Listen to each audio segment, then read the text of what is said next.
بسم اللہ الرحمن الرحیم رب اشرح لی صدری ویسر لی امری واحلل عقدۃ من لسانی یفقہوا قولی۔ شفاعت سے متعلق شرع عقائد میں ہے والشفاعۃ ثابتۃ للرسل والاخیار فی حق اہل الکبائر بالمستفید من الاخبار، یعنی شفاعت رسولوں اور نیک لوگوں کے لیے اہل کبائر کے حق میں اخبار سے ثابت ہے۔ نبراس میں ہے کہ شفاعت شفع سے بنا ہے، اور شفع جفت کو کہتے ہیں، جوڑے کو کہتے ہیں، جو کہ فرد کی ضد ہے، اور فرد جو ہے ایک کو کہتے ہیں۔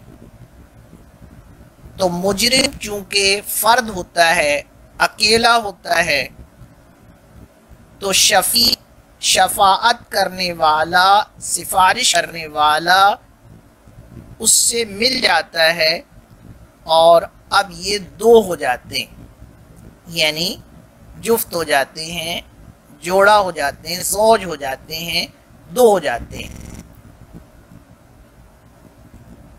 شفاعت کے بارے میں معتزلہ کا اختلاف ہے۔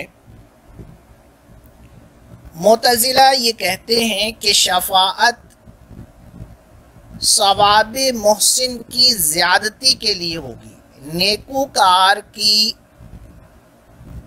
ثواب میں زیادتی کے لیے ہوگی۔ شفاعت تخلیص مجرم کے لیے نہیں ہوگی، مجرم کی رہائی اور نجات اور گناہوں کی معافی کے لیے شفاعت نہیں ہوگی۔ شفاعت کا مطلب ہے نیکوکار بندوں کے ثواب میں زیادتی،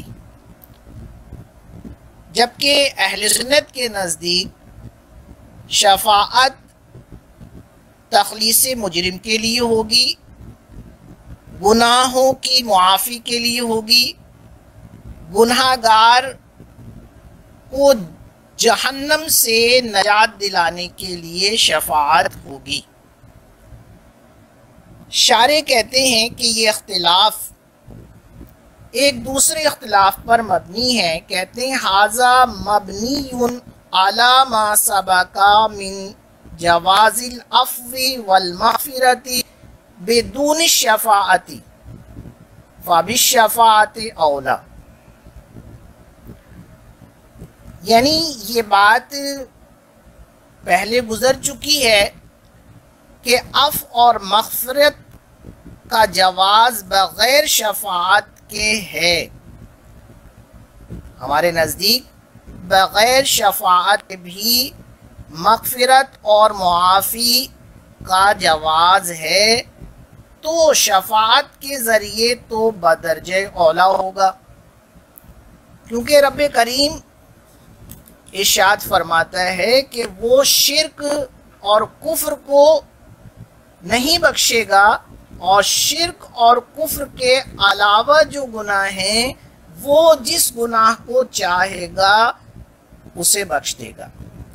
ان اللہ لا یغفر ان یشرک بہ ویغفر ما دون ذلک لمن یشاء، یعنی اللہ تعالیٰ جو ہے کفر کی مغفرت نہیں فرمائے گا، اسے نہیں بخشے گا، اس کی معافی نہیں ہوگی، اس کے علاوہ جس کے لیے بھی اللہ تعالیٰ چاہے گا گناہوں کو معاف فرما دے گا۔ تو بغیر شفاعت کے بھی معافی کا، عفو کا، مغفرت کا جواز ہے۔ تو ہمارے نزدیک جب بغیر شفاعت کے مغفرت ہو سکتی ہے تو شفاعت سے بدرجہ اولا ہوگی۔ وَعِندَهُمْ لَمَّا لَمْ يَجُزْ لَمْ تَجُزْ، اور معتزلہ کے نزدیک جب مغفرت جو ہے بغیر شفاعت کے نہیں ہو سکتی تو وہ شفاعت کے ساتھ بھی نہیں ہو سکتی۔ شارح نے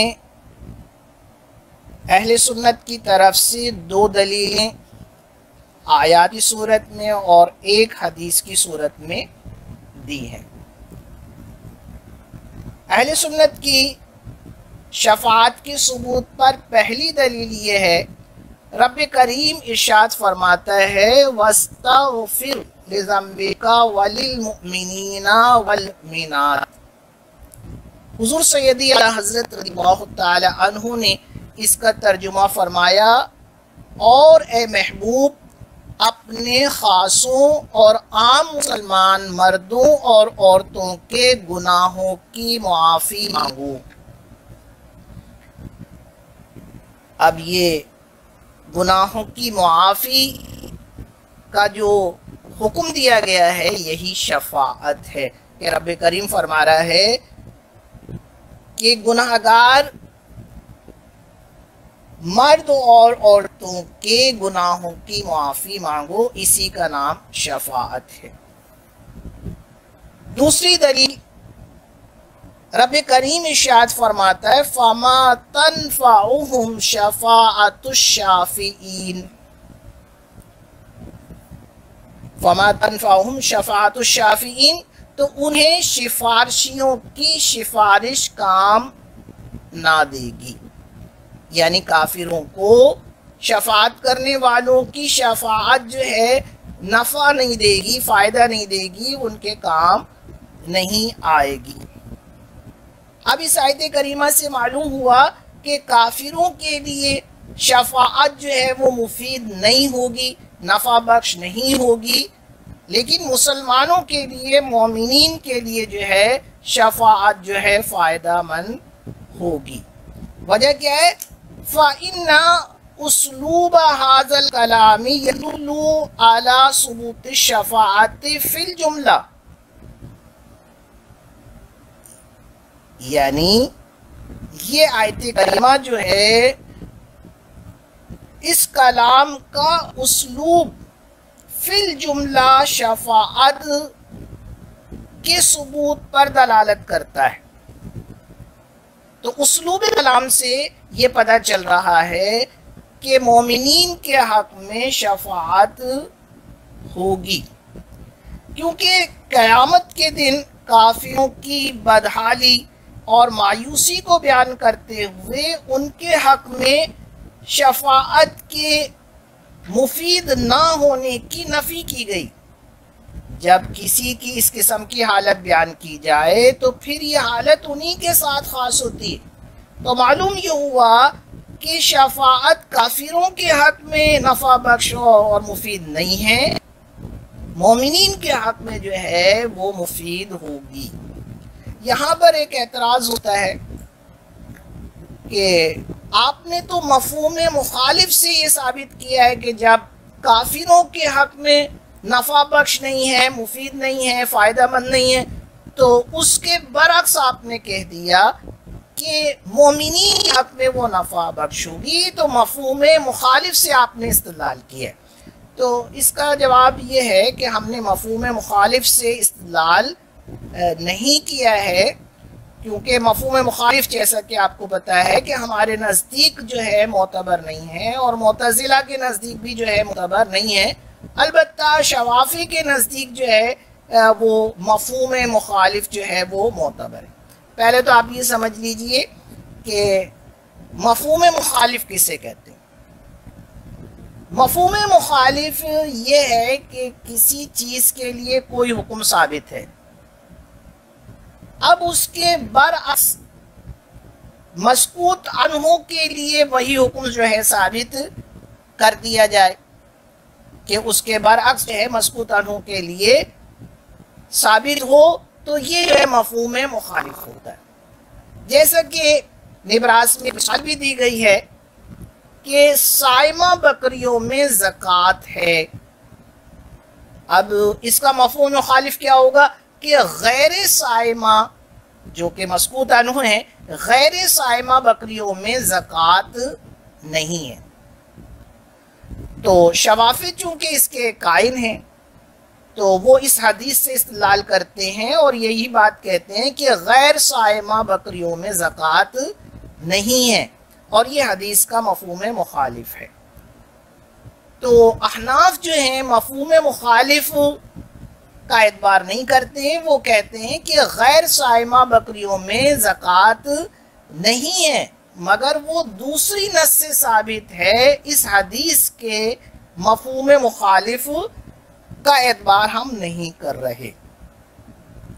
تو یہ جو آیت کریمہ ہے فَمَا تَنْفَعُهُمْ شَفَاعَةُ الشَّافِعِينَ، تو اس میں ہم نے مفہوم مخالف سے استدلال نہیں کیا ہے، بلکہ اسلوب کلام سے، سیاق کلام سے ہم نے استدلال کیا ہے کہ یہ مایوسی، ان کی بدحالی بیان کی جا رہی ہے کافروں کی، اور یہ انہی کے ساتھ خاص ہے۔ تو اسلوب کلام بتا رہا ہے کہ کافروں کو تو نفع بخش نہیں ہوگی، لیکن مومنین کے لیے جو ہے شفاعت فائدہ مند ہوگی۔ شارح نے شفاعت کے ثبوت پر تیسری دلیل دی۔ نبی کریم صلی اللہ علیہ وسلم نے ارشاد فرمایا شفاعتی لأہل الکبائر من امتی، یعنی میری شفاعت میری امت کے کبیرہ گناہ کرنے والوں کے لیے ہے۔ شارح فرماتے ہیں وَهُوَ مَشْهُورٌ بَلِ الْأَحَادِيثُ فِي بَابِ الشَّفَاعَةِ مُتَوَاتِرَةُ الْمَعْنَى، یعنی یہ حدیث مشہور ہے، بلکہ باب شفاعت کی احادیث متواترۃ المعنی ہیں۔ معتزلہ کی طرف سے دو دلیلیں پیش کی گئی ہیں۔ معتزلہ کہتے ہیں رب کریم ارشاد فرماتا ہے وَاتَّقُوا يَوْمًا لَا تَجْزِي نَفْسٌ عَن نَفْسٍ شَيْئًا وَلَا يُقْبَلُ مِنْهَا شَفَاعَةٌ۔ اعلیٰ حضرت اس کا ترجمہ فرماتے ہیں اور ڈرو اس دن سے جس دن کوئی جان دوسرے کا بدلہ نہ ہو سکے گی، اور نہ کافر کے لیے کوئی سفارش مانی جائے۔ دوسری دلیل وَمَا لِلظَّالِمِينَ مِنْ حَمِيمٍ وَلَا شَفِيعٍ يُطَاعُ، یعنی ظالموں کا نہ کوئی دوست نہ کوئی سفارشی جس کا کہا مانا جائے۔ یہ دو دلیلیں جو ہیں معتزلہ کی طرف سے پیش کی گئی ہیں۔ اس کا جواب شارح نے دیا ہے کہ ان آیات سے یہ ثابت نہیں ہوتا کہ تمام اشخاص کے حق میں شفاعت قبول نہیں کی جائے گی، بلکہ یہ ممکن ہے کہ کافر مراد ہوں اور ان کے لیے شفاعت قبول نہ کی جائے اور مومنین کے حق میں شفاعت قبول کی جائے۔ دوسرا جواب یہ ہے کہ یہاں پر ثابت نہیں ہوتا کہ تمام زمانوں میں تمام اوقات میں شفاعت قبول نہیں کی جائے گی۔ ممکن ہے کہ کسی خاص وقت میں شفاعت قبول نہ کی جائے اور اس کے بعد جو ہے شفاعت قبول کی جائے، جیسا کہ رب کریم ارشاد فرماتا ہے مَنْ ذَا الَّذِي يَشْفَعُ عِنْدَهُ إِلَّا بِإِذْنِهِ، تو اللہ تعالیٰ کی اذن اور اجازت کے بغیر تو شفاعت قبول نہیں کی جائے گی۔ جب رب کریم اذن فرمائے گا تو شفاعت جو ہے قبول کی جائے گی۔ تو بہت ممکن ہے کہ کسی خاص وقت کے لیے ہو کہ جس میں شفاعت نہ ہو، دوسرے وقت میں شفاعت جو ہے قبول کی جائے۔ اسی طرح ان آیات میں یہ بھی کہیں پر دلالت موجود نہیں ہے، ثابت نہیں ہوتا کہ تمام احوال میں ہر حالت میں جو ہے شفاعت قبول نہیں کی جائے گی، یہ ممکن ہے کہ کسی خاص حالت میں شفاعت قبول نہ کی جائے اور دوسری حالت میں شفاعت قبول کی جائے۔ اب ان تمام باتوں کو ایک طرف رہنے دیجیے۔ جن احادیث سے اور جن آیات سے یہ ثابت ہے کہ مومنین کے حق میں شفاعت ہوگی، تو آپ نے جو آیت پیش کی ہے اور ان دونوں میں تطبیق کی یہی صورت ہے کہ یہ کہا جائے کہ جن آیات و احادیث سے ثبوت ہے کہ شفاعت ہوگی وہ مسلمانوں کے لیے ہے، مومنین کے لیے ہے، اور جو آپ نے آیتیں پیش کی ہیں جس سے یہ ہے کہ شفاعت نہیں ہوگی، شفاعت قبول نہیں کی جائے گی، تو اس کا تعلق کفار سے ہے، اس کا تعلق جو ہے وہ کافروں سے ہے۔ تو اب دونوں آیت میں تطبیق ہو گئی، کسی قسم کا تعارض جو ہے وہ باقی نہ رہا۔ یہ جو معتزلہ نے کہا ہے کہ شفاعت کا مطلب نیکوکار کے ثواب میں زیادتی ہے اور گناہوں کی معافی جو ہے شفاعت نہیں ہے، تو اس کا جواب شارح نے دیا فَلِأَنَّ النُّصُوصَ دَالَّةٌ عَلَى الشَّفَاعَةِ بِمَعْنَى طَلَبِ الْعَفْوِ مِنَ الْجِنَایَةِ، یعنی نصوص شفاعت پر دلالت کرتی ہیں جو جرم سے معافی کے طلب کرنے کے معنی میں ہیں، یعنی شفاعت جو ہے وہ جرم کی معافی کے لیے ہوگی، تخلیص مجرم کے لیے ہوگی، جہنم سے رہائی کے لیے ہوگی۔ معتزلہ کے بیان کردہ معنی جو ہیں وہ درست نہیں ہیں، جبکہ اہل سنت کا موقف جو ہے قرآن و حدیث سے ثابت ہے۔ وَمَا عَلَيْنَا إِلَّا